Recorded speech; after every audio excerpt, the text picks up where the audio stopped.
লা ইলাহা ইল্লাল্লাহ। আল্লাহ রাব্বুল আলামিন বলেন, তুমি যেখানে থাকো না কেন মালাকুল মউত তোমার সামনে আসবে, নির্দিষ্ট সময়ে তোমার সামনে আসবে। ওই সময় তুমি মালাকুল মউতের হাত থেকে বাঁচতে পারবে না। কুল্লু নাফসিন যায়কাতুল মাউত, মৃত্যুর স্বাদ তোমাকে আস্বাদন করতে হবে। আমি আপনাদেরকে জিজ্ঞেস করি, মৃত্যুর পরে আমাদের আরো থাকার জায়গা আছে না নাই? এই দুনিয়াটা ক্ষণস্থায়ী। দুনিয়া কি? এই দুনিয়া হলো ক্ষণস্থায়ী। আমাদের চিরস্থায়ী ঠিকানা কোথায়? কবর থেকে শুরু করে জান্নাত পর্যন্ত আমাদের চিরস্থায়ী ঠিকানা। আবাদুল আবাদ জিন্দেগি বলা হয়। কবরটা হলো কারোর জন্য রাসূলের বাসায় জান্নাতের বাগান। এই কবরটা হলো রাসূলের বাসায় কারোর জন্য জাহান্নামের গর্ত। মুসলমান ভাইরা রে আমার, আল্লাহ রাব্বুল আলামিন আপনাকে আমাকে দুনিয়ার জমিনে পাঠাইলেন। দুনিয়ার জমিনে পাঠাইয়া আল্লাহ বললেন আমার আনুগত্যশীল হও। আল্লাহ রাব্বুল আলামিন বলেন আমার প্রিয় বান্দা হওয়ার জন্য আমি তোমাদেরকে যে বিধিবিধান দিয়েছি, যে নিষেধগুলো করেছি, নিষেধ থেকে নিজেকে বাঁচায় রাখো। যে আদেশগুলো করেছি, আদেশের মধ্যে নিজেকে সম্পৃক্ত করে রাখো। আল্লাহ রাব্বুল আলামিন বলেন ওয়ামা খালাকাতুল জিন্না ওয়াল ইনসা ইল্লা লিয়াবুদুন।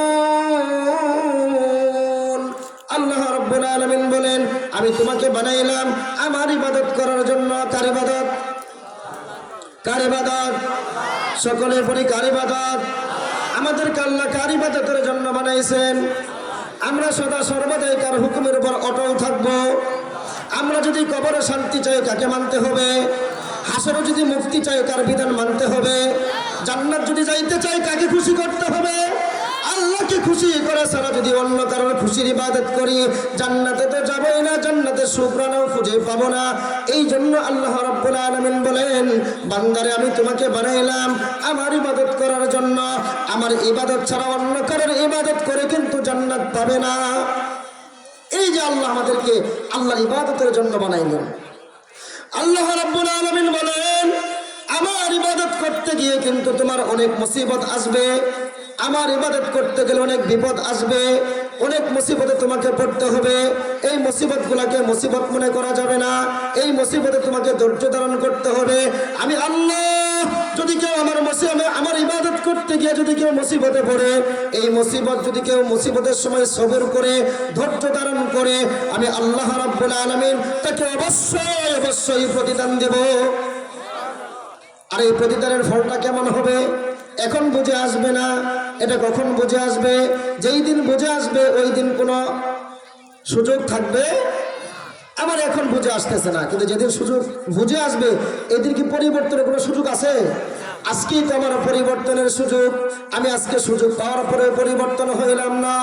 এই মাহফিলের আশেপাশে অনেক ভাই আছে যারা ঘোরাফেরা করতেছে, মাহফিলে আসার সুযোগ তারা পায় নাই। এখনো তারা মাহফিলে আসার সুযোগ তারা পাইল না। এই প্যান্ডেলের নিচে যত জায়গা আছে এই জায়গাটুকুকে আল্লাহ রাব্বুল আলামিনের হাবিব রাসূল আরবি সাল্লাল্লাহু আলাইহি ওয়াসাল্লাম বলেন এটা তোমাদের দৃষ্টিতে তোমাদের চামড়ার চক্ষুর দ্বারা বোঝা যায় এটা একটা দুনিয়াতে তুমি হাই স্কুল মাঠে বসে আছো। আল্লাহর কাছে এই জায়গাটা বড় দামি, আল্লাহর কাছে এই জায়গাটা বড় প্রিয়। আল্লাহ বলেন এই জায়গাটা আমার বেহেশতের সমপরিমাণ। দুনিয়াতেই তুমি বেহেশত পাওয়ার পরে বেহেশতের বাহির দিয়ে করো, হাসরে তুমি কেমনে থাকবা? হাসরে কেমনে তুমি বেহেশতের সুঘ্রাণ পাবা? এখনই তো দুনিয়ার মধ্যে জান্নাত আমার জন্য তৈরি করে দিল। কই আমি তো বুঝলাম না। ওলামায়ে হযরতটা বলেন আমি খেয়ালও করি না। এই হলো আমার চলার অবস্থা। আমি যদি দুনিয়াতে জান্নাত পাওয়ার পর জান্নাতটা যদি হারায় ফেলি, এই জান্নাতটা যদি আমি গ্রহণ করতে না পারি, এই জান্নাতের ভিতরে ঢুকতে না পারি, তাহলে পরবর্তী জান্নাতটা আমি কেমনে আশা করি? এটাকে আমার জন্য বোকামি না? ভালো বলেন।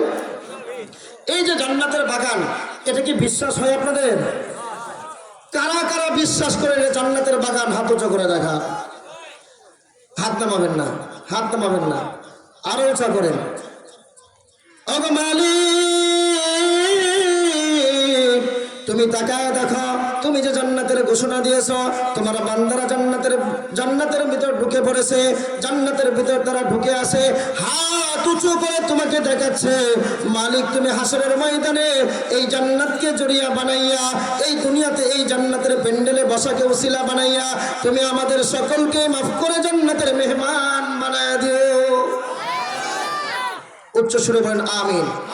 হাত নামান। আল্লাহ রাব্বুল আলামিন আমাদেরকে যে কারণে দুনিয়াতে পাঠাইলেন, কারণটা কি বলেন? আল্লাহর আনুগত্য করার জন্য। এই কারণটা কি? আল্লাহর আনুগত্য করার জন্য। এখন যে আমরা এই প্যান্ডেলের নিচে বসলাম, আসলাম, বসলাম, বাহিরে যারা আসতে পারে নাই এদের জন্য, এদের নসিবটা কি ভালো না খারাপ? আমরা যারা ঢুকে পড়ছে জান্নাতের ভিতরে আমাদের জন্য ভালো না খারাপ? আমরা জান্নাতের ভিতরে আছি, আমাদের জন্য ভালো। এখানে আসার তৌফিক আমাদেরকে কে দিয়েছেন? জোরে বলেন কে দিয়েছেন? এখন যারা বাহিরে আছে তাদেরকে নিয়ে আসার সুযোগ আমাদের আছে, আমরা কি তাদেরকে ডাকপড়া নিয়ে আসার জন্য? আমার একটা ভাই দুনিয়াতেই জান্নাতের বাহিরে থাকবে, এটাকে আমরা চাবো? বলেন চাবো? আমাদের উচিত হলো আমার যে সমস্ত ভাই এখনো জান্নাতের বাহিরে আছে কেমনে বুঝিয়ে সুঝিয়ে তাদেরকে জান্নাতের ভিতর